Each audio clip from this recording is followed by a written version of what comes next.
옆에 있는 우리 믿음의 식구가 예뻐 보이십니까? 그러면 성령 충만하신 겁니다. 근데 옆에 있는 믿음의 형제가 좀 미워 보인다. 오늘따라 눈도 더 째져 보이고 화장도 떡칠을 한 것 같고, 그러면 여러분 마음이 어두움으로 가득한 겁니다. 회개하셔야 됩니다.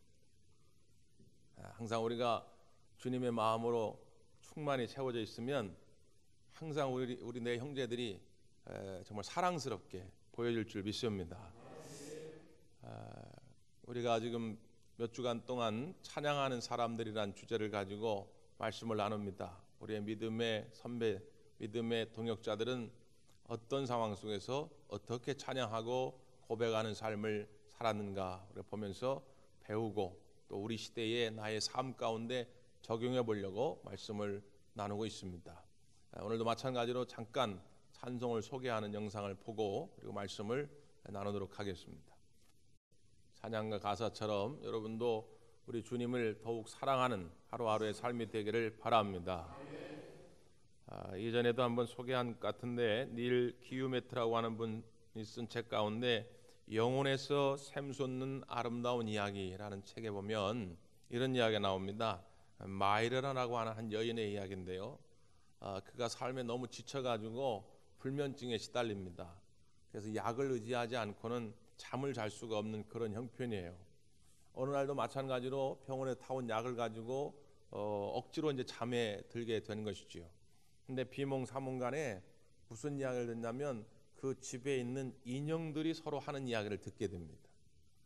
그 가운데 장난감 병정이 먼저 이런 얘기를 해요. 아유, 우리 여주인은 너무 여러 가지 일에 매달려서 쩔쩔매는 것 같아. 좀 단호함을 가지고 남에게 뒤처지지 않을 그런 악바리 같은 성격이 있어야 할 텐데 걱정이라고, 그런 얘기를 합니다.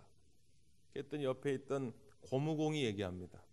아유, 그런 소리 하지 마. 정반대라고. 그녀는 너무 호전적이야. 직장에서도 꼭 1인자가 되려고 하기 때문에 저렇게 지쳐 있는 거 아니야.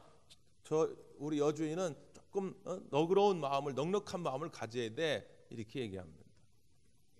그때 옆에 있던 고민영이 얘기합니다. 야, 말이 쉽지. 학교 선생 노릇하며 새아이 기르고 남편 시중 들랴 하루 24시간 쉴 틈이 없는 것. 그녀가 느긋한 마음을 가지려면 직장을 그만둬야 돼. 저마다 이렇게 한마디씩 하는데 저 구석에 있는 팽이가 아무 말도 하지 않습니다. 나무말 인형이 가서 툭 치면서 야, 팽이야, 너는 왜 아무 말도 안 해? 너도 한마디 해봐. 이렇게 물어보는 거죠. 팽이가 그런 말을 합니다. 아유, 내가 무슨 우리 주인님에 대해서 무슨 말을 하겠어. 다만 나는 중심축이 있어가지고 한번 돌면 힘들이지 않고 쓰러지지 않고 계속 도는데 우리 주인님에게도 그런 중심축이 있었으면 좋겠어. 그런 말을 합니다. 비몽사몽간에 그 얘기를 듣던 이 마이르나 여자가 잠에서 깨어나가지고 팽이를 잡아서 한번 휙 돌려봅니다. 그래도 실제로 팽이 아주 쌩쌩하게 잘 도는 거죠. 그때 가까운 친구였던 셜리라고 하는 친구가 전화를 해옵니다. 야, 오늘 밤 교회에서 특별 기도회가 있는데 우리 교회 가자. 그때 이 마이르나는 아주 그냥 습관적으로 이전에도 그랬던 것처럼 야, 나 바빠, 피곤해, 이렇게 얘기하는 거죠. 그랬더니 이제 그 셜리가 다시 얘기합니다. 야, 그러지 말고 네 인생에도 중심축이 필요해. 우리 하나님이 네 인생의 중심축이 될 거야. 이렇게 얘기해 줍니다. 하나님이 인생의 중심축이 될 때 팽이가 쌩쌩하게 도는 것처럼 우리가 넘어지지 않고 힘들이지 않고 우리의 인생을 살아가게 될 줄 믿습니다. 이게 중요하거든요. 그런데 자꾸 다른 것을 갖다가 중심에 두려고 하는 게 문제란 말이죠. 제가 강화에 살 때 어렸을 적에 친구들과 팽이를 만들어 보렸는데 아무리 해도 안 돼요. 이 중심을 맞추기가 어려워요. 어른들이 도와줘야 겨우 만들지, 우리들 나름대로 중심을 잘 맞췄다고 하는데 돌리면 넘어지고 그런단 말이죠. 우리가 우리의 인생에 돈이 중심이 되면 잠깐은 돌 수 있어요. 우리 아이들이 이렇게 팽이를 만들어도 돌리면 한 2, 3초는 돕니다. 돌긴 도는데 그냥 금방 넘어지거든요. 돈이 중심이 되면 잠깐은 도는 것 같은데 이게 쉽게 넘어집니다. 사람이 중심이 되면 잠깐은 도는 것 같은데 넘어집니다. 왜 우리가 신앙생활에 위기가 찾아오느냐? 왜 탈진이 찾아오느냐? 자꾸 다른 것이 중심이 되기 때문이에요. 그래서 잠깐은 도는 것 같죠. 몇 년은 버티는 것 같죠. 근데 오래 가지 못합니다. 우리의 삶의 중심, 우리의 신앙생활의 중심, 우리의 모든 사역의 중심에는 하나님이 계셔야 됩니다. 하나님이 중심에 계실 때 우리의 삶이, 우리의 신앙생활이 흔들리지 않고 넘어지지 않고 쌩쌩하게 이어가게 될 줄 믿습니다. 그러면 꼭 이제 마음속에 딱 손을 들고 싶은 분이 있죠. 목사님, 근데 나는 어떻게 합니까? 난 지금 그렇지 않다고요. 참 신방하면서 많은 이야기들을 우리 성도님들의 형편을 듣게 됩니다. 매년 하면서 자주 듣는 말 가운데 하나, 참 속상한 것 중에 하나가 뭐냐면, 우리가 기도하지 아니하고, 우리가 헌신하지 아니하고, 예배하지 아니하고, 주님 앞에 온전한 11조를 드리지 못하고, 뭐 이런저런 신앙생활을 제대로 하지 못하는 그런 이유 가운데 가장 큰 이유 하나가 뭐냐면, 해봐야 소용없다는 겁니다. 이 영적 패배주의. 아무리 해봐야 우리 가정이 달라지는 게 없다. 우리 가문이 달라지는 게 없다. 우리의 사업이 달라진 것이 없다. 그럼 뭐 하느냐? 이게 마귀가 가져다주는 아주 무서운 병폐입니다. 오늘 본문의 말씀 가운데 보면 시편 제목이 아주 길게 이렇게 적혀져 있습니다. 뭐라고 되어 있죠? 여호와의 종 다윗의 시, 인도자를 따라 부르는 노래. 여호와께서 다윗을 그 모든 원수들의 손에서와 사울의 손에서 건져주신 날에 다윗이 이 노래의 말로 여호와께 아뢰어 이르되, 이렇게 되어 있어요. 노래 제목이 엄청 길죠. 근데 쉽게 말해서 뭡니까? 다윗이 사울과 원수들의 손에서 어려움에 처해 있다가 건짐을 받고 하나님께 부른 찬양이라는 거죠. 우리가 지난 수요 예배 때 몇 개월 동안 이제 사무엘상하를 강의했는데, 저도 미처 다 알지 못했던 다윗의 어떤 삶, 다윗의 어떤 고충이라고 할까요? 그런 것들을 좀 많이 느꼈습니다. 저는 목회자로서, 한 공동체의 지도자로서 그 다윗의 어떤 애타는 마음을 새삼 느꼈어요. 저는 은혜를 참 많이 받았는데, 우리가 간단하게만 살펴보면 다윗이 어느 날 사무엘 선지자 와가지고 기름 부음을 받습니다. 다윗이 원해서 한 것도 아니에요. 하나님이 사울 왕이 불순종하니까 이제 사울 왕을 제하시고 새로운 왕을 세우려고 사무엘 선지자를 보내가지고 다윗에게 기름 부음을 받게 한 것이죠. 시골 촌구석에서 말이에요. 양을 치던 소년이 말이지. 왕이 된다고 하니까 얼마나 설레겠습니까? 꿈이 부풀지요. 근데 한 해가 지나도 2년이 지나도 뭐 아무런 소식이 없어요. 3년이 지나고 4년이 지나고 5년이 지나도 아무런 소식이 없어요. 아니, 하나님 왕이 되겠다고 약속해 주셨는데 이게 뭡니까? 이럴 바에 난 하나님 못 믿습니다. 이럴 바에 나 이제부터 예배 못 드립니다. 기도 안 할래요. 뭐 그런 거죠. 5년이나 해봤는데 기다렸는데 아무런 뭐 변화가 없는 거지요.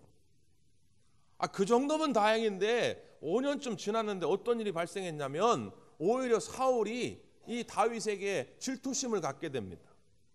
다윗이 전쟁터에 나가가지고 골리앗 장군을 물맷돌로 때려잡았는데, 이것이 백성들에게 소문이 나가지고 백성들이 막 다윗을 찬송하는데, 사울이 죽인 자는 천천히요, 다윗이 죽인 자는 만만이라.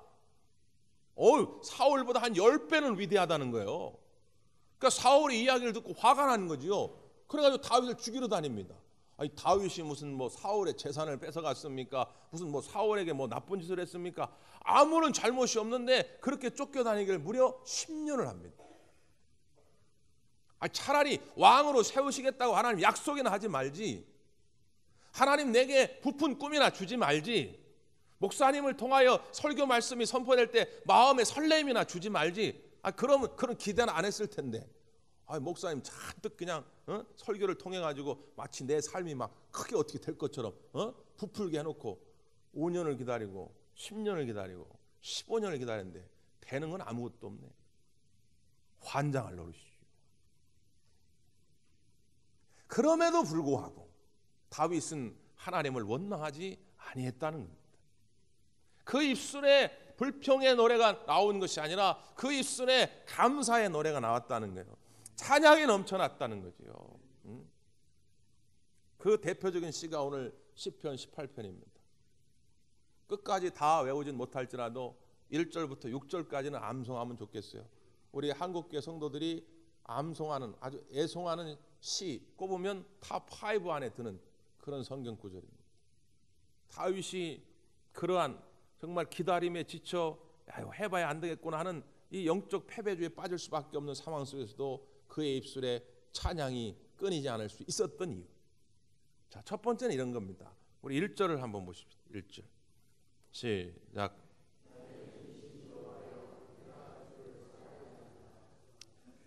나의 힘이신 여호와여 내가 주를 사랑하나이다. 이게 이유라는 거예요. 이 고백. 성서학자들이 본문을 연구하면서 의구심을 갖습니다. 주를 사랑하나이다.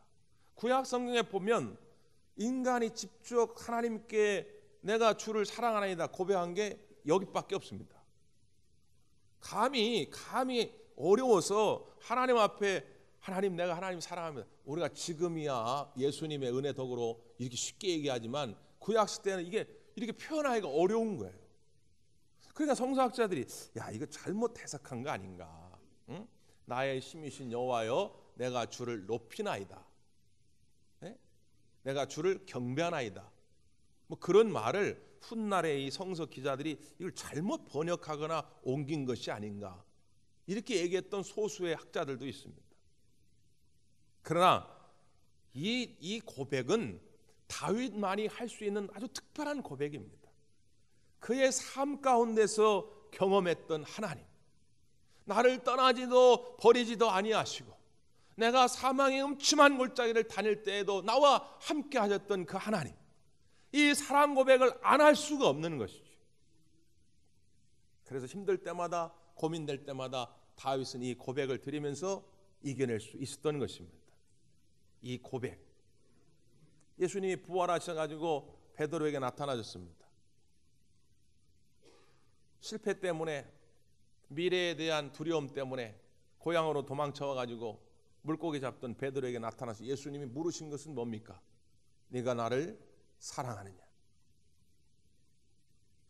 베드로에게 앞으로 될 일을 예수님이 말씀합니다. 앞으로 네가 팔을 벌리고 사람들이 너에게 띠띠우고 너를 끌고 다닐 거다. 그러니까 이제 다른 사람들이 와가지고 베드로를 괴롭힐 거라는 거예요. 베드로 인생을 마음대로 할 거라. 그러니까 박해를 예고하는 것이죠. 그러면 야, 네 앞으로 그런 어려움이 있을 텐데 베드로야, 그래도 용기 잃지 마, 화이팅!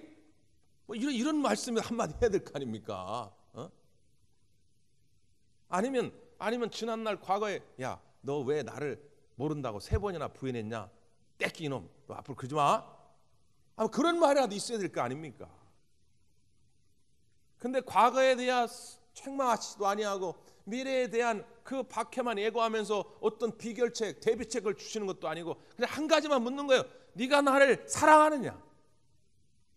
무슨 말입니까? 네가 나를 사랑하는 이 고백만 있으면 과거의 모든 허물도 실수도 내가 다 덮겠다는 것입니다. 묻지 않겠다는 거지.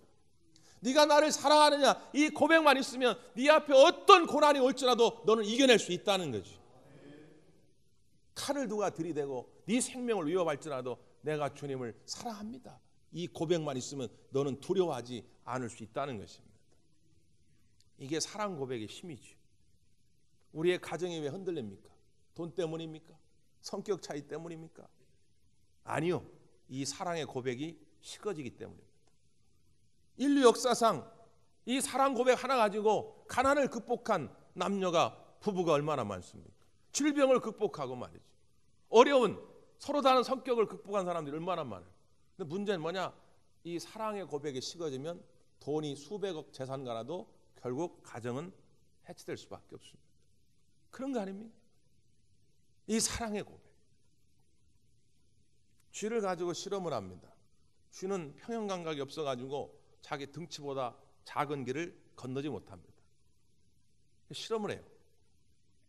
이쪽 언덕과 이쪽 언덕을 조그만 다리로 이렇게 연결합니다. 쥐보다도 좁은 다리. 그 어미쥐를 이쪽에 놓고 이쪽에다가 이제 아주 맛있는 먹이를 갖다 놓습니다. 보통 때 같으면 그 먹이를 향해 달려들어야 되는데, 아니 이 다리가 너무 좁으니까 이거 건널 수가 없죠. 이거 건너면 100% 떨어집니다. 그냥 겁나니까 먹고 싶어도 여기서 안절부절 못 건너갑니다.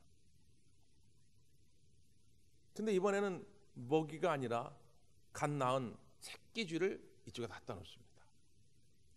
그럼 그 새끼쥐를 보고 또 건너고 싶은데 너무 좁으니까 막 안절부절 막 새끼쥐에게 어떻게 하나 막 걱정이죠. 그때 실험자가 꼬챙이 같은 걸로 새끼쥐를 콕 찔릅니다. 콕콕 찔릅니다. 그러면 새끼쥐 아파가지고 찝찝찝 거리죠. 그러면 어미쥐가 단숨에 건너옵니다. 과학적으로, 물리학적으로, 생리학적으로 도저히 불가능한 일인데 새끼쥐가 고통을 당할 때 엄마쥐는 단숨에 그 다리를 건너옵니다. 사랑의 힘이죠. 우리 하나님께서 우리를 사랑하셨기 때문에 독생자를 보내신 것입니다. 우리 예수님 스스로도 피하고 싶었지만 우리를 사랑했기 때문에 십자가를 지시고 우리의 죄를 다 짊어지시고 우리를 죄에서 건져주신 것이죠. 자, 이제 우리 차례입니다. 우리가 그 예수님께 주님, 내가 주님을 사랑합니다. 이 고백만 있으면 어떤 어려움도 절망도 이겨낼 수 있단 말이죠. 엘리자베스 프렌티스 사모님, 자기도 병약했지만 자기가 아픈 거는 그래도 기도하면서 믿음으로 웬만큼 이겨낼 수 있어요. 근데 어느 날 사랑하는 두 아이가 전염병으로 죽게 됩니다. 아무리 목사 사모라도 사랑하는 아이를 전염병 잃었는데 그거 웃을 수 있나요? 거기서 그거 찬양할 수 있습니까? 아까 그 영상 가운데 그 남편 프렌티스 목사님이 아내를 위로하면서, 여보, 지난 동안 우리가 성도들을 가르쳐오고 또 우리가 말해왔던 믿음이 뭔지를 정말 우리의 삶 속에서 실천할 수 있는 기회라고 보고, 목사이기 때문에 아내를 그렇게 위로하긴 하지만 정말 그게 그렇게 쉬울까요?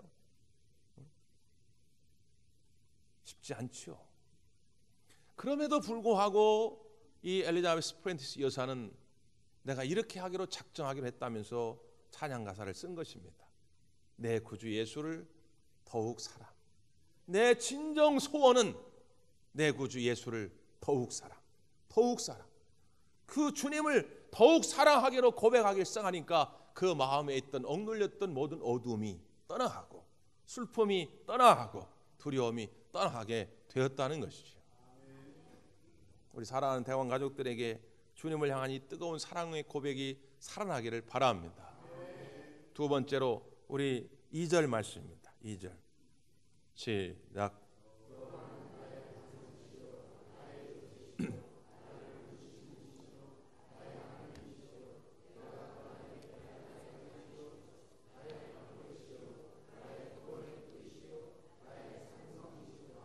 아멘.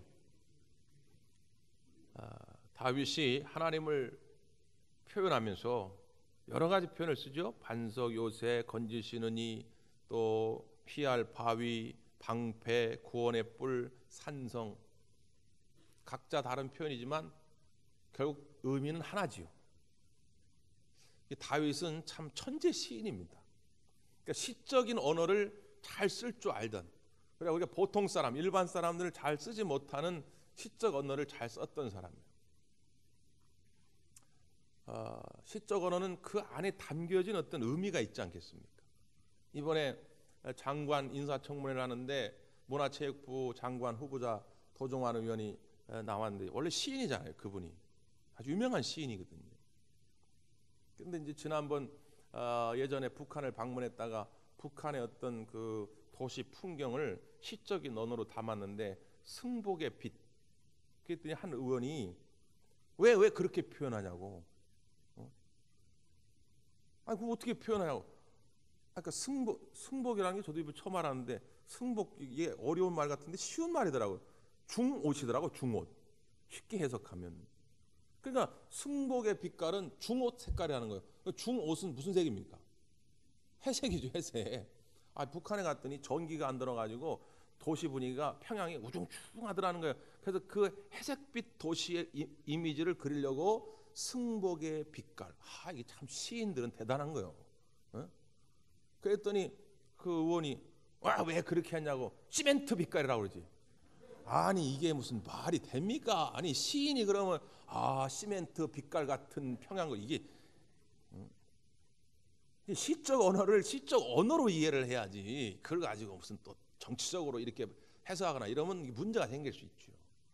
이게 오늘 말씀도 자 여러분 우리가 국어 시험 시간이나 생각하시고 여기 지금 반복되는 반석, 요새, 건진실리, 피알바이, 방패, 구원의 뿔, 산성 이것이 의미하는 바는 뭡니까?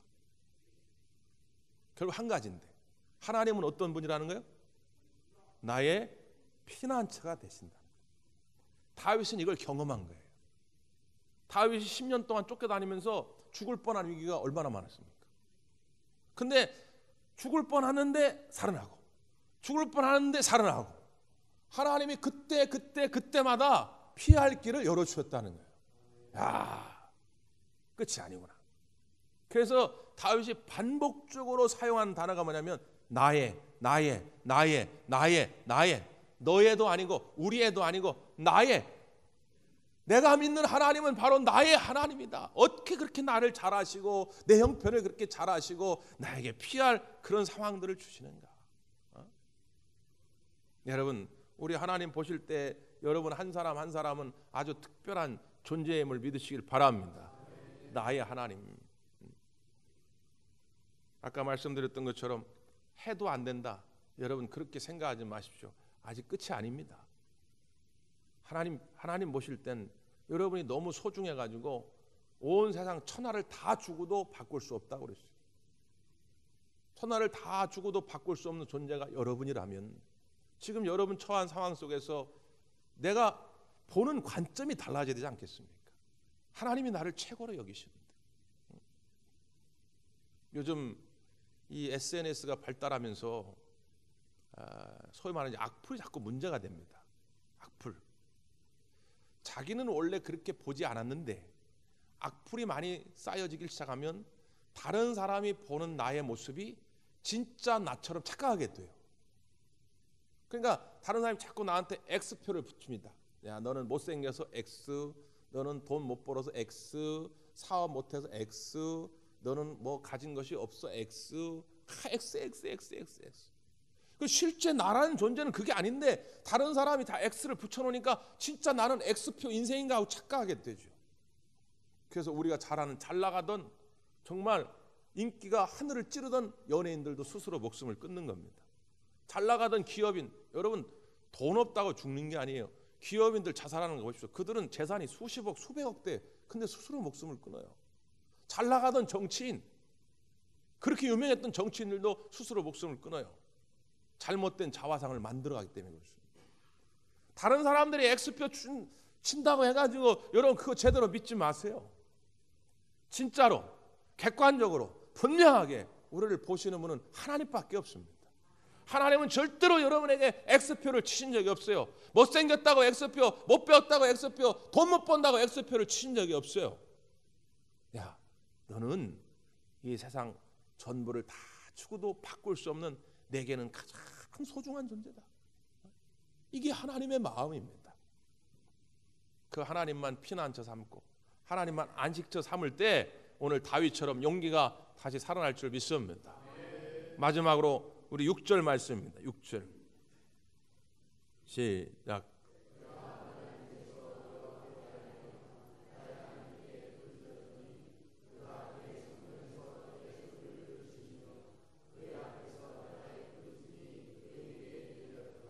아멘. 내가 환난 중에서 그 환난의 상황이 어떤 상황이냐? 앞에 4절 5절인데요. 사망의 줄이 나를 얽고 불의의 창수가 나를 두렵게 하였으며 스월의 줄이 나를 두르고 사망의 올무가 내게 이르렀도다. 한마디로 뭔 얘기입니까? 인생 막장이라는 거죠. 절벽 끝이라는 거예요. 예? 누가 밀지 않고 산들바람만 불어도 떨어져 지금 죽게 생긴 그런 상황이에요. 완전히 끝난 그런 상황. 그런데 그런 환난 중에서 내가 여호와께 아뢰며 나의 하나님께 부르짖었더니 그가 그의 성전에서 내 소리를 들으시며 그의 앞에서 나의 부르짖음이 그의 귀에 들렸도다. 다윗에게는 어떤 믿음이 있다는 거예요? 내가 구하면, 내가 부르짖으면 하나님이 들으실 거라는 확신이 있었다는 거죠. 주님이 나의 간구에 부르짖음에 들으실 거라고 하는 그 믿음, 그거 하나만으로도 이 지옥 같은 삶, 사망의 줄이 나를 올가매는 이런 막장 같은 인생일지라도 그 속에서도 다시 일어설 수 있는 용기를 얻게 됐다는 것입니다. 저도 참 좋아하고 우리 한국교회 성도들이 좋아하는 복음 찬양 주만 바라볼지라. 하나님 사랑의 눈으로 너를 어느 때나 바라보시고 하나님 인자한 귀로서 언제나 너에게 기울이시니 어두움에 밝은 빛을 비춰주시고 너의 작은 신음에도 응답하시니 너는 어느 곳에 있든지 주를 향하고 주만 바라볼지라. 우리 미혼자들은 아마 이 얘기를 잘 이해 못하실 수 있는데 아이를 키워본 분들은 누구나 이해하는 것 하나가 있어요. 그게 뭐냐면 엄마가 이제 잠을 잡니다. 잠을 자다가 탁 깨가지고 아이고 왜 우리 아기 왜 그래요? 아니 왜 뭔가 봤더니 보통 때는 애가 이제 새근새근 자는데 갑자기 그날따라 뭐 열이 막 나죠. 막 열이 나면 그 신음소리가 달라요. 저도 총각 때는 몰랐어요. 그냥 건강할 때 잘 때 하고 막 열이 폴폴 끓어가지고 어디가 불편해가지고 날 때 그 신음소리가 달라. 엄마도 보통 처녀 때 같으면 옆에서 마치 남북 전쟁이 나도 코 골면서 잘판이지만 엄마가 되면 이 귀가 달라져요. 그 작은 신음을 듣게 됩니다. 우리 하나님이 그 마음으로 우리의 작은 신음을 들으신다는 거죠. 그 믿음만 있으면 내가 오늘 다시 일어설 수 있다는 겁니다. 내가 만들어 놓은 이 마음의 감옥을 탈출해서 다시 자유할 수 있고 다시 꿈을 꿀 수 있다고 하는 것이죠. 지금 끝이 아닙니다. 주님 앞에 우리의 사랑을 고백하고 다시 주님께 여러분의 문제를 가지고 아뢰 수 있기를 간절히 바랍니다. 기도하겠습니다.